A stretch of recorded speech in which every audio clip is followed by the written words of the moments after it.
एक समय की बात है। भगवान गौतम बुद्ध अपने शिष्यों के साथ बैठे हुए थे और उन्हें उपदेश दे रहे थे। तब उन्होंने अपने शिष्यों से कहा, क्रोध इंसान का सबसे बड़ा दुश्मन है। क्रोध करने वाला व्यक्ति खुद को हानि पहुंचाता ही है, लेकिन दूसरों को भी हानि पहुंचाता है।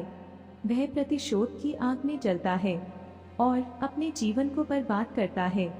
उनके उपदेश खत्म हो जाने के बाद उनके शिष्यों में से एक शिष्य खड़ा होता है और उसे बोलता है, तू एक ढोंगी है।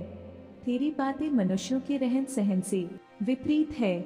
तू जो भी कहता है उसे अपने जीवन में अनुसरण नहीं करता और दूसरों को यह सब करने कहता है। जब उसका वह शिष्य गौतम बुद्ध को उल्टी सीधी बातें कह रहा था, तब गौतम बुद्ध ने कोई प्रतिक्रिया नहीं दी और वे शांत बैठे थे।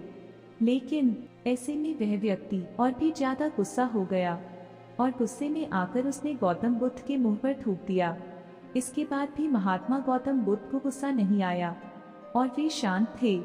उन्होंने अपने चेहरे से थूक को पोंछा और वह चुपचाप बैठ गए।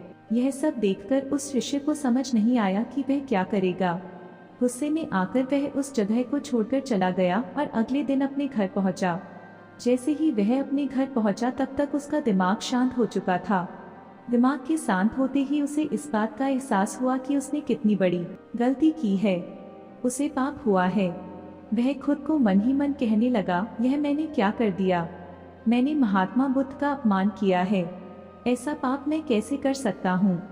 मैंने बहुत बड़ी गलती कर दी। मुझे जाकर उनसे माफी मांगनी होगी।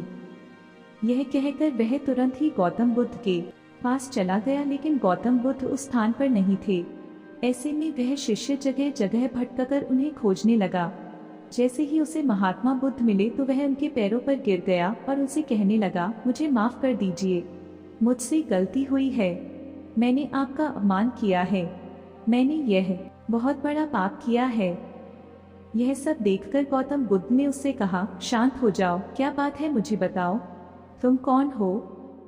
गौतम बुद्ध के यह पूछने पर वह शिष्य चौंक गया।